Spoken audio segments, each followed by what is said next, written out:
میں نے دیکھا ہے بڑے بڑے باصلاحیت باوقار وزادار لوگ، لیکن وہ کوئی کام نہیں کر پاتے۔ وجہ کیا ہے؟ وجہ صرف اتنی ہے کہ اپنے اوقات کو قیمتی نہیں بنایا جاتا۔ جو لوگ نظریاتی تھے وہ پھر کسی جگہ الجھے نہیں۔ رستے میں بڑی بڑی گاڑیاں آتی ہیں جب بندہ سفر کر رہا ہوتا ہے، بڑے بڑے بنگلے بھی آتے ہیں، لیکن اگر تو اس کی کوئی منزل ہے تو پھر وہ کسی بنگلے کو دیکھ کر رکتا نہیں، کسی گاڑی کو دیکھ کر وہ رکتا نہیں، بلکہ وہ بڑھتا چلا جاتا ہے، بڑھتا چلا جاتا ہے۔ وہ کہتا ہے سانو تخت ہزارے دی لوڑ کیے، نالے کی لگے شہر ببول دے نال، اسی تے اپنی بال کے سیکنے ہیں، سانو کی لگے کسی اور دے نال۔ نظریاتی لوگ سفر کرتے ہیں، جد و جہد کرتے ہیں۔ نبی پاک صلی اللہ تعالیٰ علیہ وآلہ وسلم نے انسان کو دنیاوی معاملات گزارنے سے منع نہیں کیا۔ دو باتیں ہیں، ایک ہے دین کا محمود عمل پسندیدہ، ایک ہے دین کی اجازتیں۔ دین کی اجازت یہ ہے کہ آپ کے پاس کروڑوں روپیہ ہے تو آپ بہترین کوٹھی بنائیں، آپ کے پاس جائز پیسے ہیں تو مہنگی ترین گاڑی میں بیٹھے، اجازت ہے دین کی۔ لیکن ایک ہے رسول پاک کا اپنا طریقہ، ایک ہے نبی پاک کی اپنی سوچ، حضور کا اپنا طرز حیات۔ وہ کیا ہے؟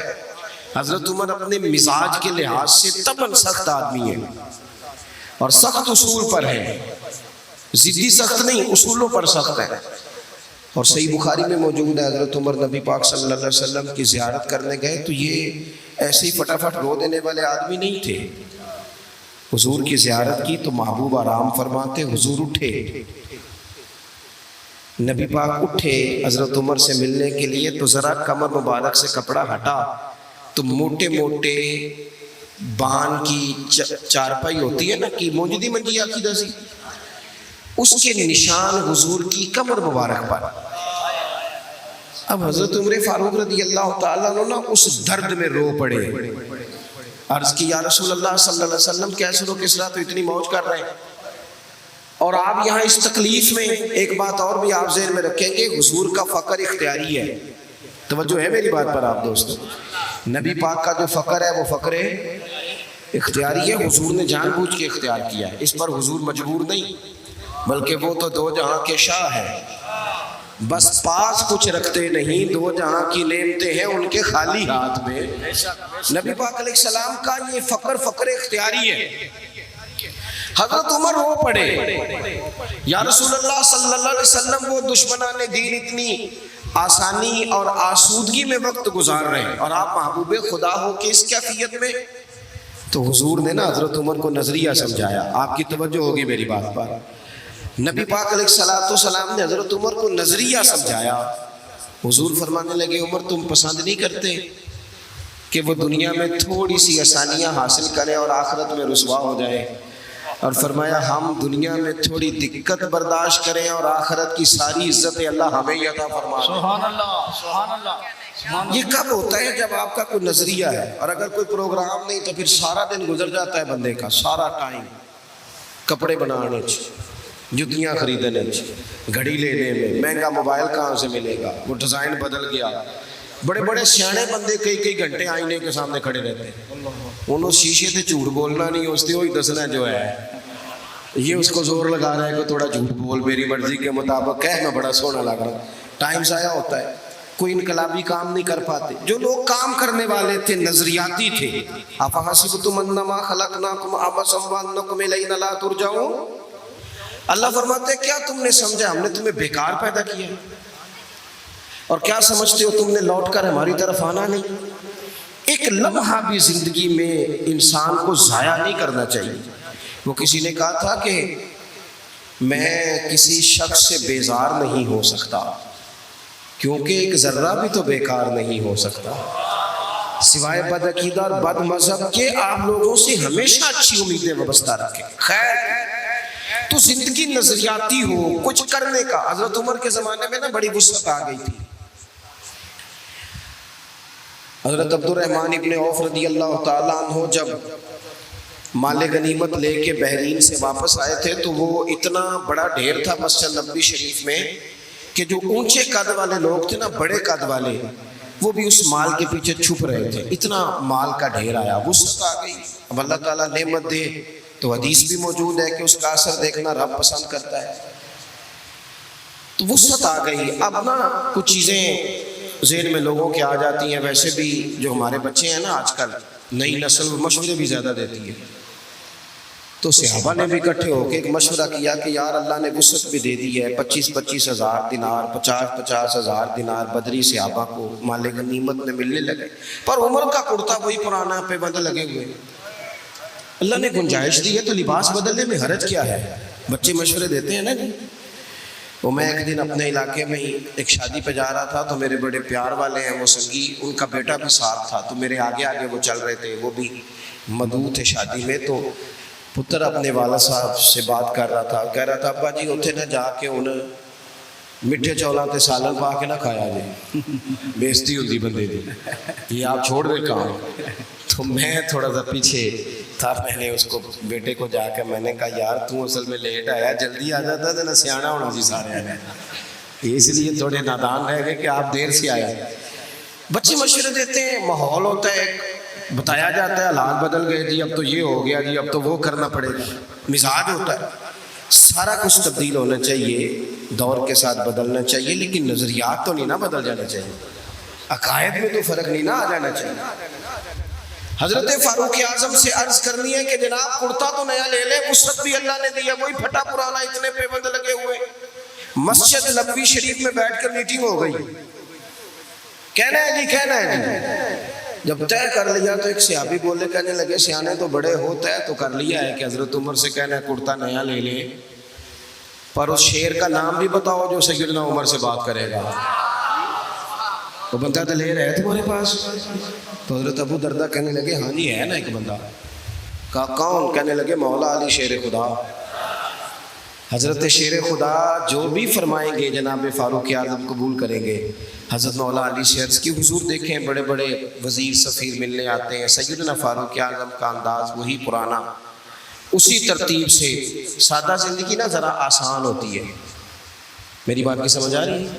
سادہ زندگی ذرا, جڑا بندہ پٹھے پٹ کے وضو کر کے آ جاتا ہے نا, تو انہوں پیچھے بھی جگہ مل جائے تو گزارا ٹھیک ہے نا.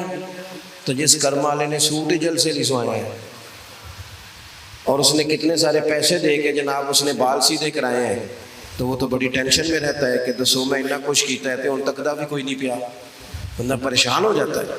سادہ زندگی اس میں بندہ آسان ہے, جہاں بٹھا دو بیٹھ گیا, جہاں وقت آیا گزار, جیسے کسی دے کچھ بھی نہ لگ دے, نہ کوئی ساڈا دردی, اپنا رستہ اپنی سمت, کوئی ضرورت ہی نہیں ادھر ادھر دیکھنے کی. فاروق اعظم رضی اللہ تعالیٰ عنہ سے کہنا ہے, مولا علی سے کہا کہ آپ حضرت عمر سے کہیں کہ یہ کرتا نیا خریدے. ان کو بھی تو وہ مال غنیمت میں سے حصہ ملتا ہے, لیکن عجیب بندہ ہے, 50,000 دینار ملتے ہیں تو مسجد سے نکلتا ہے تو گھر جانے سے پہلے پہلے سارے بانٹ دیتا ہے. تو کرتا خریدنے میں حل کیا ہے؟ حضرت مولا علی کہنے لگے بات تمہاری ٹھیک ہے, کہنا بھی چاہیے, حرج بھی کوئی نہیں, پر جتنا عمر کو میں جانتا ہوں تم نہیں نہ جانتے. بات تمہاری ٹھیک ہے, کہنا بھی چاہیے, پر یہ والی بات میں نے بھی کوئی نہیں کرنی حضرت عمر سے. تو کہا پھر کون کرے گا؟ کہنے لگے سیدہ عائشہ صدیقہ ام المومنین رضی اللہ تعالیٰ, صدقے اس خاتون جہاں سے گزرتی تھی ان گلیوں کے ہم صدقے, جن کے گھارا کے محبوب فرماتے تھے میں یہاں سکون محسوس کرتا ہوں. سبحان اللہ. حضرت سیدہ عائشہ صدیقہ سے کہو. حضرت عائشہ سے گزارش کی گئی, اماں جی نے پیغام بھیجا, ہر جگہ نا بندے کو, ہر جگہ بندے کو اڑ نہیں جانا چاہیے, کچھ جگہ چپ کر کے بھی ہاں کرنی چاہیے. کوئی بندے کا ایسا گھر بھی ہونا چاہیے جہاں جو کہہ دیا جائے نا وہاں بندہ چپ کر کے بھی قبول. حضرت عمر کو بندہ ٹائم مانگتا تھا, فرماتا جاؤ دوڑ جاؤ کوئی ٹائم نہیں. لیکن سیدہ بڑے بڑے وزیر سفیر ملاقات کو چاہتے, فرماتے مصروف ہوں خدمت امت میں. اماں جی کا پیغام گیا تو عمر دوڑے گئے, سانو نہ قید سجن دا گہنا ہے, او جنج رکھے اسا اونج رہنا ہے. حضرت سیدنا عمر دوڑے گئے, اماں جی کوئی حکم؟ یہ حضور کا کاشانہ نور ہے نا, محبوب کے گھر سے پیغام آیا ہے نا, کوئی حکم؟ تو سیدہ فرمانے لگی امیر المومنین, صحابہ کا خیال ہے کہ جب اللہ نے وسعت دے دی, حضور کے زمانے میں ظاہری, حضرت ابو بکر صدیق کے زمانے میں ظاہری طور پر اتنی وسعت نہیں تھی جتنی اب فتوحات پر وسعت آئی ہے. تو اگر نیا کرتا لے لیا جائے تو حرج کیا ہے؟ کوئی سوال نہیں، کوئی جواب نہیں، کوئی بات نہیں. حضرت عمر کہنے لگے اماں جی حکم ہو گیا، شام کو ہی آ جائے گا، لیکن ایک بات کرنے کی اجازت ہے، صرف ایک. عمر کیجئے. تو حضرت عمر رو پڑے، عرض کرنے لگے میں نا اسی لباس میں حضور کی بارگاہ میں بیٹھتا ہوں. ہائے ہائے ہائے ہائے ہائے کیا میرا نا یہی انداز تھا. اسی طرح یہ ابو بکر صدیق بلا لیتے تھے، مشورے کرتے تھے. میں نے نا یوں ہی ٹائم گزارا ہے، اسی طرح ہی دل کرتا ہے اسی طرح ان کی بارگاہوں میں پہنچ جاؤں جس طرح یہ مجھے چھوڑ کے گئے تھے. اماں جی حکم ہو گیا، کرتا شام ہی آ جائے گا، لیکن نظریاتی بندہ ہوں، اگر موقع مل جائے قربان جائیں. حضرت عائشہ صدیقہ چپ کر گئیں. تھوڑی دیر کے بعد آواز آئی تو صرف ہجکی کی آئی. وہ روئیں اور کہنے لگے عمر جو صحابہ نے کہا وہ بھی ٹھیک تھا، پر جو آپ کہہ رہے ہیں وہ تو بالکل ہی ٹھیک ہے. ہائے ہائے کیا بات. آپ جس طرح مطمئن ہیں ویسے وقت گزاریے، آپ اپنے اوقات کار کو یوں ہی گزاریے. نظریاتی لوگوں نے ہوا کے مطابق اپنے آپ کو تبدیل نہیں کیا، نظریاتی تھے، فکری تھے. یہاں اس کی دادی وضو کر کے 11ویں پکاتی رہی ہے نا، اس کے بچے کے پاس 4 پیسے آئے ہیں تو اسے 11ویں کی دلیل ہی نہیں مل رہی. اللہ اکبر. اس کے پاس تھوڑا سا نا جہاں دعائیں کرائی جاتی رہی ہیں، وہاں جب اب تھوڑی سی 2-4 ایڑے ترچھے جملے کہنے کی صلاحیت آئی ہے اور 4 ڈگریاں ہاتھ آئی ہیں تو لوگ کہتے ہیں وہ جی دلیل ہی نہیں مل رہی. نظریاتی زندگی گزارے. اتنا آپ مہربانی کریں جی، مہربانی کریں. میں نے بڑے لے جی ہونا آیا جی، بات سنیں، اللہ آپ کو جزائے خیر دے. نظریاتی زندگی گزارے. اگر دوڑ دھوپ صرف بہترین گھر کی ہوتی، اگر دوڑ دھوپ صرف جائیدادیں بنانے کی ہوتی، اگر یہی کام ہوتا، میں کہا کرتا ہوں اگر دولت بڑی پیاری ہوتی نا تو سب سے زیادہ سیدہ فاطمہ کے گھر ہوتی. اگر یہ کوئی بہت اعلیٰ چیز ہوتی تو یہ تو وہ والا گھرانہ ہے کہ 3 دن چولہا نہیں جلا. اور کنز المال میں وہ لفظ موجود ہے کہ حضرت ابو ہریرہ فرماتے ہیں کہ اونٹ کے بالوں کی بنی ہوئی چادر سیدہ فاطمہ نے اوڑھی ہوئی تھی. اونٹ کے بالوں کی بنی ہوئی چادر، اور وہ چکی پیس رہی تھی، چکی چلا رہی تھی. کہتے حضور نے دیکھا تو نبی پاک کی آنکھوں میں آنسو ضرور آئے. اور پتہ محبوب نے کیا فرمایا؟ یہ کنز المال میں موجود ہے. محبوب فرمانے لگے شہزادی دنیا میں تھوڑی سی تکلیف برداشت کرو، آخرت کی ساری عزتیں اللہ تمہیں ہی عطا فرمائے. سبحان اللہ. یہ تھوڑی دشواری ہے. یہاں ہر بندے کی بیٹی دکھی نہیں، جس کو بھی پوچھ لیں دکھی ہے، جس سے بھی پوچھ لیں. حضرت جی دعا کرنا، پیر صاحب دعا کرنا، مفتی صاحب دعا کرنا، بزرگ کو دعا کرنا. کیوں جی؟ بیٹی بڑی تکلیف میں. کیوں جی؟ کہتے سسرال والے کام بڑا کراتے ہیں. چکی پیستی ہے، لیپا پوتی کرتی ہے، اس کے ہاتھوں میں چھالے پڑ جاتے ہیں. ایسا ہوتا ہے کہ ستو کبھی آ جائیں تو پھر سارا دن ان ستوؤں پہ ہی گزر جائے. کبھی ایسا ہوتا ہے کہ 3 دن روزے رکھے جائیں اور ایک کھجور اور ایک پانی ملے افطار سحر کے وقت. یوں بھی کبھی وقت گزارا ہے. وہ میرے عزیزوں یاد رکھنا، ہم نے جو مزاج اختیار کر لیا ہے نا اس وقت، یہ جو پوری دنیا میں گاڑیاں بھاگ رہی ہیں، ملک سے باہر لوگ جا رہے ہیں، دولتیں جمع ہو رہی ہیں، یہ ضروریات کا رٹا نہیں، یہ ضروریات نہیں، یہ خواہشات ہیں. ضروریات تو پوری ہو رہی تھی، لیکن وہ جو خواہشات کی تکمیل تھی، وہ جو پڑوسیوں کی بڑی کار ہمیں پریشان کر رہی تھی، وہ جو گھر کے سامنے ایک پلاٹ تھا اور دل کر رہا تھا حویلی نہ بنا لوں، وہ جو ٹینشنیں تھی انہوں نے بہت بھگایا، لوگوں کو تھکا دیا. نظریاتی زندگی. اور نظریاتی زندگی میں کچھ کرنے کا عہد، کچھ ارادہ کیا جائے کچھ کام کرنے کا. دیکھو سارے لوگ ساری ڈیوٹیاں تو نہیں کر سکتے. میں یہ مائک آپریٹ نہیں کر سکتا، تو پھر میرا خیال ہے مجھے اس بندے کی بھی قدر کرنی چاہیے جو اسے چلا سکتا ہے. جو کام میں گاڑی میں سفر کرتا رہتا ہوں، وہ کہاں گھوم آتے ہیں تو میں تو سو جاتا ہوں کئی دفعہ گاڑی میں، لیکن ڈرائیور کو لوگ ڈرائیور کہہ کے پکارتے ہیں، حالانکہ تو سویا ہوا تھا، وہ تو جاگ رہا تھا. اس کی اہمیت کو سمجھنا چاہیے. ہم نہ زندگی میں کوئی بھی کام کریں، ایک تو کام کریں اور جو ایک کریں زندگی میں، لیکن ذرا سونا کر کے کریں. کوئی ایک مقصد بنا لیں، کوئی ایک مقصد ہو، کوئی ارادہ ہو، کوئی پروگرام ہو. نہ سمجھ آئے تو بخاری میں حدیث موجود ہے، ایک بوڑھی اماں حضور کی مسجد میں جھاڑو دیتی تھی، اور چلو کچھ کرتی تو تھی نا یار، اور دیکھو سعادت جھاڑو وہاں دیتی ہے جہاں 70,000 فرشتے سویرے آتے ہیں، 70 شام آتے ہیں۔ سبحان اللہ سبحان اللہ۔ حضور کی مسجد شریف میں جھاڑو دیتی ہے خاتون۔ ہمارے ہاں تو خیر امام خطیب کی بھی کوئی قدر نہیں ہوتی، کوئی نہیں ہوتی۔ امام کبھی کو مشورہ دے لے تو کہتے ہیں اسلام زیادہ دیتا ہے، مولوی نما لے آؤ، یہ مشورہ زیادہ دیتا ہے، اس کو چینج کرو۔ اور مسجد کے خادم کی کوئی حیثیت، لیکن جو مسجد میں جھاڑو دینے کی فضیلت ہے نا، حضرت بابا فرید صاحب سے جب کو بندہ کہتا تھا نا دل بڑا پریشان ہے، تو بابا صاحب کہتے تھے مسجد میں جھاڑو دیا کر، اللہ سکون عطا کرے گا۔ سبحان اللہ سبحان اللہ۔ مائک میں نہ بولے جی، سنے بات، مسجد میں جھاڑو دیا کر، اٹھ نہ فریدہ ستیا تے خلقت ویکھن جا، تے متے کوئی مل جائی بخشیا تے چل تم ہی بخشیا جا، اٹھ نہ فریدہ ستیا تے جھاڑو دے مسیت، اوے تو ستا ہے تے رب تے جاگدا ہے، تیری ڈاڈے نال پرید، اٹھ نہ کچھ کر۔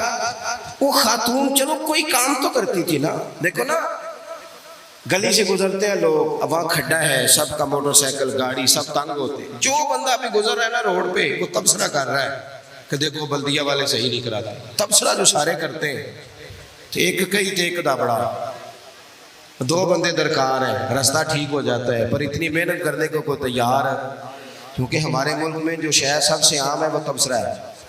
تبصرہ کرو صبح و شام جتنا ممکن ہے، تبصرے کرو، ڈیوٹی یہی ہے ہماری۔ وہ خاتون مسجد شریف میں جھاڑو دیتی تھی، کوئی زندگی کا مقصد تو بنایا، کوئی نظریہ تو ہے۔ صحابہ نماز پڑھ کے چلے جاتے، خاتون جھاڑو لیتی، حضور کی مسجد شریف میں جھاڑو دیتی، بیمار ہو گئی، قربان جائے، حضور تیمارداری کے لیے تشریف لے گئے، رات کو انتقال ہو گیا، ٹھنڈ کا موسم تھا، حضور کا حکم ہے جلدی تدفین کر دو، صحابہ نے تکلیف دینا مناسب نہ جانا، اس خاتون کی تدفین کر دی۔ سارا کچھ جاننے والے رسول جو فرش پہ کھڑے ہو کے عرش کی خبریں دے، وہ تشریف لائے اور آ کر کے پوچھا خبر کیوں نہیں دی مجھے اس بوڑھی کے جنازے کی؟ کوئی کام تو کرتی تھی نا، کوئی ڈیوٹی تو تھی نا، خبر کیوں نہیں دی؟ ویسے تو وارث جنازہ پڑھ دے تو دوسرا جنازہ جائز نہیں، وارثوں نے نہ پڑھا ہو تو دوسرا جنازہ پڑھا جا سکتا ہے، حضور تو خود وارث ہے نا ساری امت کے۔ بے شک تو رسول کریم قبر پہ کھڑے ہو کے فرمانے لگے صفے بناؤ، میں دوبارہ جنازہ پڑھاؤں گا، سبحان اللہ۔ میں دوبارہ جنازہ پڑھاؤں گا۔ کیوں؟ زندگی میں کوئی خدمات تو ہے نا، کوئی ڈیوٹی تو ہے۔ پہلے تو ہم کچھ کرتے نہیں، اور اگر کرتے بھی ہیں تو صرف دوسروں کا دھیان ہی رکھتے ہیں، دوسروں پر توجہ ہوتی ہے کہ فلانا فلانا، بھئی آپ اپنا کام کریں، کچھ زندگی میں کر گزریں، کوئی ڈیوٹی کریں۔ اگر زندگی نظریاتی ہوگی، دیکھو ڈھیر سارے لوگ ہوتے ہیں، نام میرا ہی شاید آئے گا کہ مدرسہ انہوں نے بنایا، مسجد انہوں نے بنائی، میرا ہی نام آئے گا اگر کہیں میں بناؤں گا، لیکن زمین دینے والے کا بھی ایک کردار ہوتا ہے، اس میں نقشہ نویس کا بھی ایک کردار ہوتا ہے، اس میں ایک اینٹ خرچ کرنے والے کا بھی کردار ہوتا ہے۔ پھر وہ کام ختم نہیں ہوتا، سریا وہ لینٹر ڈالنے والے جو ہوتے ہیں ان میں جو سریا باندھنے والا ہے وہ بھی ایک قیمتی کردار رکھتا ہے۔ پھر کہتے ہیں الیکٹریشین کو بھی بلاؤ، پھر یہاں بھی کام ختم نہیں ہوتا، پھر اور اس کے گرد ڈھیر سارے لوازمات ہیں۔ جو بندہ جو کردار ادا کر، عالم اگر کتاب لکھ بھی دے تو ہو سکتا ہے کتابت نہ کر سکے، اور اگر کاتب بھی ہو تو ہو سکتا ہے اسے پبلش نہ کر سکے۔ تو یہ کچھ نہ کچھ خدمات، کچھ نہ کچھ ڈیوٹیاں۔ حضرت مولا علی شیر خدا نے چھوٹی عمر میں کہا تھا یا رسول اللہ دین کی مدد بھی کروں گا، آپ کی حفاظت بھی کروں گا۔ 63 سال عمر پائی اور ہر میدان میں اگلی صفوں میں، ہر میدان میں اگلی صفوں میں، ہر میدان میں اگلی۔ حضور سے وعدہ کیا تھا یا رسول اللہ ڈیوٹی کریں گے، خدمت کریں گے۔ ہمارے ہاں یہاں تو منصوبہ بندی ہو رہی ہے، امام غزالی سے آ کے کسی نے کہا حضور کو بندہ مخلص ملتا ہی نہیں، یہ بھی غلط ہو گیا وہ بھی غلط ہو گیا، تو امام صاحب فرمانے لگے چل تو ہی مخلص ہو جا، تیری شکل میں تو کچھ لوگوں کو مخلص بندہ مل جائے، کچھ کر تو صحیح نہ صرف تبصرے۔ حضرت مولا کائنات نے عمر مبارک ساری دین کی خدمت میں لگائی، تو جب 63 سال کی عمر میں خنجر لگانا تو لوگ تو کہتے ہیں نا میرے پتر کا دھیان رکھنا اور میرے بچوں کا خیال کرنا اور فلانی ڈیوٹی کرنا۔ تو جب خنجر لگا تو حضرت علی کیا کہہ رہے تھے؟ فرما رہے تھے مجھے کعبے کے رب کی قسم علی تو کامیاب ہو گیا ہے، یہ دیکھو پانی پرن سہیلیاں تے رنگا رنگ کڑے تے پریا تے اس دا جانی ہے نا جس دا توڑ چڑھے. فرمایا دیکھو میں نے کوئی ارادہ کیا تھا، آج میں کامیاب ہوا. باتیں زیادہ نہیں کرنی، بس ختم کرتا ہوں. جب یوں نظریاتی زندگی ہوتی ہے نا، نظریاتی، پھر بندہ تھوڑی سی تکلیف بھی سہ لیتا ہے. کوئی کام کر رہا ہے نا بندہ. صحیح بخاری میں حدیث ہے، ایک خاتون نے آ کے عرض کیا تھا، یا رسول اللہ صلی اللہ علیہ وسلم مجھے مرگی کا مرض ہے، بڑی تکلیف میں ہوں. اللہ کے محبوب علیہ السلام سب کے لیے دعا کرتے، بلکہ حضور تو دست شفا پھیرتے تو اللہ کرم فرما دیتا. لیکن نبی پاک صلی اللہ علیہ وسلم کی خدمت میں عرض کی، یا رسول اللہ صلی اللہ علیہ وسلم مرگی ہے. تو آج حضور نے انوکھی بات کی. وہ پیچھے صاحبزادہ بشیر صاحب تشریف لائیں، آگے تشریف لے آئے. نبی پاک صلی اللہ علیہ وسلم نے نا جی آج نظریہ سمجھایا. توجہ ہے آپ دوستوں کی میری بات پر. حضور فرمانے لگے اگر تو کہے تو میں دعا کرتا ہوں اللہ شفا دے دے گا، اور اگر تو کرے صبر. معنی کیا ہے؟ مرگی کے ساتھ ہی گزارا کرے. اگر کرے صبر تو پھر میرا وعدہ ہے رب جنت عطا کرے گا. سبحان اللہ. ویسے ہم پیر صاحب کے پاس، سید صاحب کے پاس، بزرگوں کے پاس جائیں، پیر صاحب ہمیں کہیں کہ گوڑا ٹھیک کرانا ہے، درد کے یہاں جنت چاہیے، ساڑھا کی جواب ہے اے گوڑے دا کچھ کرو نا جی، یہ سون نہیں دینا، یہی جواب ہے نا. لیکن نظریاتی لوگ نظریاتی ہوتے ہیں. نبی پاک صلی اللہ علیہ وسلم نے فرمایا کہ تو بتا، اگر تو کہے تو دعا کرتا ہوں اللہ شفا دے دے گا، اور اگر صبر کرے تو پھر تیرے لیے جنت ہے. اس خاتون نے ایک منٹ نہیں لگایا سوچنے پہ. یہ نظریاتی لوگ ہوتے ہیں. عرض کی یا رسول اللہ آپ دعا کر دے رہا مجھے جنت ہی عطا کرے. سبحان اللہ. کیا مطلب کہ میں گزارا کر لوں گی مرگی کے ساتھ، صبر کر لوں، مجھے اللہ جنت دے. حضور نے دعا کر دی. خاتون عرض کرنے لگی حضور جب مرگی ہوتی ہے تو جسم سے کپڑا ہٹ جاتا ہے، حیا آتی ہے، خاتون ہوں، عورت ہوں، تکلیف محسوس کرتی ہوں. محبوب نے دعا کر دی. صحابہ کہتے ہیں جتنی بھی مرگی ہوتی تھی اس کے کپڑے نہیں جسم سے ہٹتے تھے، جتنی مرضی بھی ہو کپڑا قائم رہتا تھا. دیر تک وہ بوڑھی اماں زندہ رہیں. خواتین ایک دوسرے سے کہا کرتی تھی کسی نے جنتی دیکھنی ہے تو اس بی بی کو دیکھو، اسے دنیا میں حضور نے جنت کی بشارت. سبحان اللہ. نظریہ ہوتا ہے، نظریہ. ویسے آنا جانا، تصویریں بنانا، گھومنا پھرنا، پلاننگ کرنا چلتا رہتا ہے. لیکن جو نظریاتی لوگ ہوتے ہیں انہیں ذرا تھکاوٹ بھی تھوڑی ہوتی ہے. نظریے کے لیے کام کر رہے ہیں نا، وہ بھاگتے ہیں، ان کا بھاگنا انہیں تھکاتا نہیں. جب آپ نظریاتی ہیں تو صبح قیامت پہ نظریاتی اور غیر نظریاتی لوگوں کا نتیجہ کیا ہے؟ یوم نحشر المتقین الی الرحمن وفدا. اللہ فرماتے ہیں یہ جو متقی ہوں گے نا انہیں رب کی بارگاہ میں پیش کیا جائے گا قیامت میں، پر مہمان بنا کے پیش کیا جائے گا. ان کا میزبان رب ہوگا، چونکہ انہوں نے زندگی تقوی میں گزاری، محتاط وقت گزارا. وَنُسُوقُ الْمُجْرِمِينَ إِلَىٰ جَهَنَّمَ وِرْدًا. اور یہ جو مجرم ہیں انہوں نے جرم کیے، من پسند زندگی گزاری، فرمایا انہیں پیاسے ہانک کے دوزخ میں پھینک دیا جائے. پیاسے ہانکے جائیں گے جہنم کی طرف. اپنی زندگی میں کچھ ارادہ کریں. دیکھیں دھوپ چھاؤں آئے گی. وہ ہمارے یہاں کچھ لوگ کہتے ہیں دکھی بڑے ہیں جی، ہنسے کیسے. تو میں کہا کرتا ہوں کہ اتنی تکلیفیں کسی کو نہیں آئیں جتنی حضور کو آئی ہیں. پر آپ فرمان پڑھیں. حضرت حارث بن عبداللہ کہتے ہیں میں نے تو مدینے والے محبوب کو جب بھی دیکھا مسکراتے دیکھا ہے. سارے کام 7 سال چلتے ہیں لیکن اپنی زندگی میں کوئی مقصد ہونا. یہ جن بزرگوں کے ہم آراس میں آتے ہیں نا انہوں نے کوئی مقصد حیات بنایا. یہ مت سمجھنا کہ ساری زندگی پھولوں پہ گزری. یہ عرس وغیرہ یہ سارے کام بعد میں ہوتے ہیں، بعد. ورنہ ڈھیر سارے صوفیہ ایسے ہیں جنہوں نے روڑے کھا کے وقت گزارا، بڑے ٹھیک ٹھاک روڑے کھائے، بڑی تکلیفیں برداشت کی. اور ان کی اگر آپ تاریخ پڑھیں گے تو بڑا کچھ ان کے ساتھ کیا گیا، بڑے معاملات ہوئے. ایسا نہیں یہ شہادت گاہ الفت میں قدم رکھنا لوگ آسان سمجھتے ہیں مسلمان ہونا. یہ بڑا مشکل کام ہے، اس سے ہو کے گزرنا پڑتا ہے. لیکن ڈیوٹی کریں، کوئی کام کریں، کچھ اپنے ذمے لیں. جو ہم وقت گزار رہے ہیں نا جی، آپ یہاں کو بیٹھے کہتے ٹائم پاس کر رہا ہوں، تو میں کہتا ہوں اتنا ٹائم کہاں سے آیا جو آپ کو پاس کرنا پڑا. بہت سارے لوگ کہتے ہیں جی میں بور ہو رہا ہوں، تو میں کہتا ہوں یار بور ہونے کا ٹائم بھی تو ہونا چاہیے نا بندے کے پاس. آپ کے پاس ٹائم زیادہ ہے اس لیے بور ہو رہے ہیں، ہمیں تو ٹائم ہی نہیں ملتا بور ہونے کو۔ تو جب کوئی کام کرنا ہے آپ نے، جب آگے بڑھنا ہے، کچھ مقاصد حسنہ حاصل کرنے، کچھ امور خیر سر انجام دینے، پھر زندگی میں ان کو طے کریں اور ان پر کام شروع کر دیں۔ دھوپ بھی آئے گی، چھاؤں بھی آئے گی، سکھ بھی آئیں گے، دکھ بھی آئیں گے، لیکن قافلہ رواں دواں رہنا چاہیے۔